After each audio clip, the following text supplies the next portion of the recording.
Veamos lo que dice el primer versículo del capítulo 6 de Esdras. Entonces el rey Darío dio la orden de buscar en la casa de los archivos, donde guardaban los tesoros allí en Babilonia. Así es que esta gente fue a buscar en los archivos que estaban cubiertos con el polvo de los años, quizá en algún sótano, y ¿qué fue lo que hallaron? Veamos los versículos 2 y 3 de este capítulo 6 del libro de Esdras. Y fue hallado en Acmeta, en el palacio que está en la provincia de Media, un libro en el cual estaba escrito así: Memoria.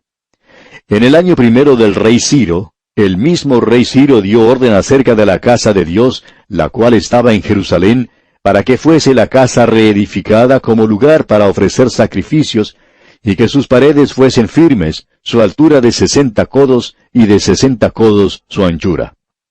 Luego podemos leer en el versículo 5, y también los utensilios de oro y de plata de la casa de Dios, los cuales Nabucodonosor sacó del templo que estaba en Jerusalén y los pasó a Babilonia, sean devueltos y vayan a su lugar, al templo que está en Jerusalén, y sean puestos en la casa de Dios.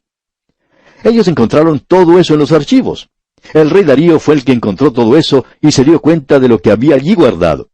En otras palabras, él nunca se hubiera enterado de esto si el enemigo no lo hubiera mencionado. El enemigo, pues, cometió un grave error por la simple razón de no creer que hubiera un decreto. Notemos ahora lo que dice el versículo 6. Ahora pues, Tatnai, gobernador del otro lado del río, Setar-Boznai, y vuestros compañeros los gobernadores que estáis al otro lado del río, alejaos de allí. Escucha ahora, esto es lo que Darío está diciendo, es interesante. Dejad que se haga la obra de esa casa de Dios, que el gobernador de los judíos y sus ancianos reedifiquen esa casa de Dios en su lugar. Y por mí es dada orden de lo que habéis de hacer con esos ancianos de los judíos para reedificar esa casa de Dios, que de la hacienda del rey, que tiene del tributo del otro lado del río, sean dados puntualmente a esos varones los gastos para que no cese la obra. Este hombre era el gobernador. Él tenía una labor política que realizar en ese lugar. Y él pensó que por todo lo que había hecho, y gracias al informe que había enviado, que él podía detener la reedificación del templo en Jerusalén. Ahora, cuando se descubre el decreto de Ciro, el rey Darío piensa que eso se debe considerar como la ley de los medos y los persas. No se puede cambiar ni alterar en ninguna forma. Por tanto, él inmediatamente envía un mensaje y dice: presten atención, yo no solo quiero que no interfieran con ese trabajo, sino que los impuestos que ustedes están cobrando en el otro lado del río sean utilizados allí para que ese dinero ayude a esa gente a reedificar el templo. Podemos decir aquí que Dios hace que aún la ira del hombre le dé alabanza. Y aquí tenemos un ejemplo de eso. Se nos dice aquí que a ellos se les entregó becerros, carneros y corderos para holocaustos al Dios del cielo. Y uno puede notar otra vez esta referencia a Dios. Él es llamado el Dios del cielo. Él ha regresado otra vez a su lugar. Leamos los versículos 9 y 10 ahora. Y lo que fuere necesario, becerros, carneros y corderos para holocaustos al Dios del cielo, trigo, sal, vino y aceite, conforme a lo que dijeren los sacerdotes que están en Jerusalén, les sea dado día por día sin obstáculo alguno, para que ofrezcan sacrificios agradables al Dios del cielo, y oren por la vida del rey y por sus hijos. En otras palabras, ahora ustedes tienen que ayudarlos a ellos y no estorbar su trabajo para nada. ¿Y qué decreto es este, amigo oyente? En realidad, existía una pena bastante severa para cualquier persona que ahora quisiera intentar estorbar el trabajo y a quien no les ayudara a ellos en lo que tenían que hacer.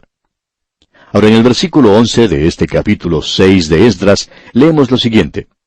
También por mí es dada orden que cualquiera que altere este decreto, se le arranque un madero de su casa, y alzado sea colgado en él, y su casa sea hecha muladar por esto. A la luz de este decreto, notamos que el apoyo real era absoluto, y que cualquier oposición recibiría justo castigo. Veamos ahora la primera parte del versículo 14 de este capítulo 6. Y los ancianos de los judíos edificaban y prosperaban, conforme a la profecía del profeta Ageo y de Zacarías, hijo de Iddo.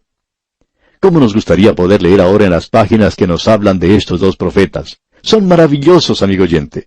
Los llamamos profetas menores, pero aún así ellos están obrando de una manera grandiosa.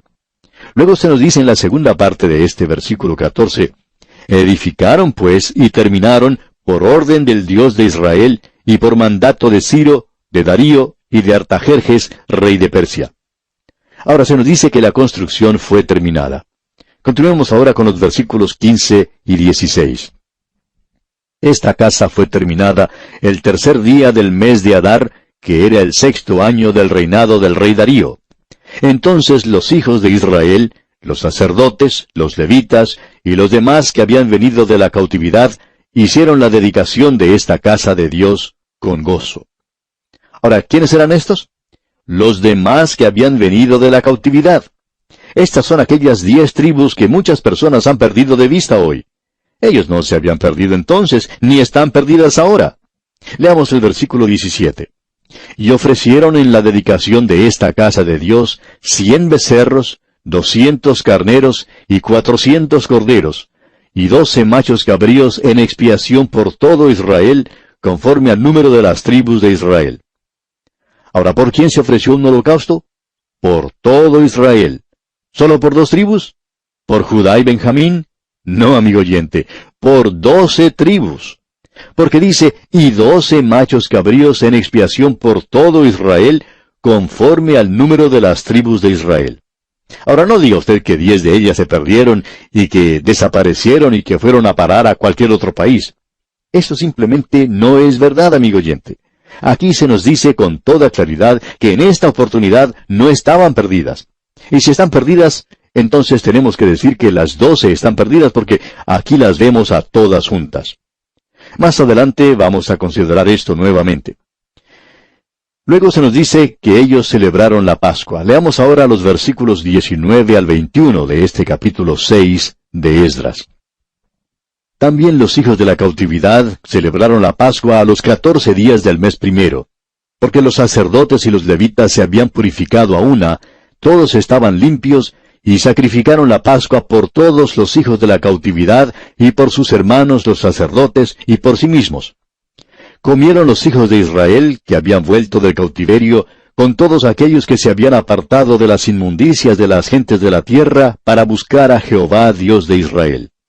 Y celebraron con regocijo la fiesta solemne de los panes sin levadura 7 días, por cuanto Jehová los había alegrado, y había vuelto el corazón del rey de Asiria hacia ellos, para fortalecer sus manos en la obra de la casa de Dios, del Dios de Israel.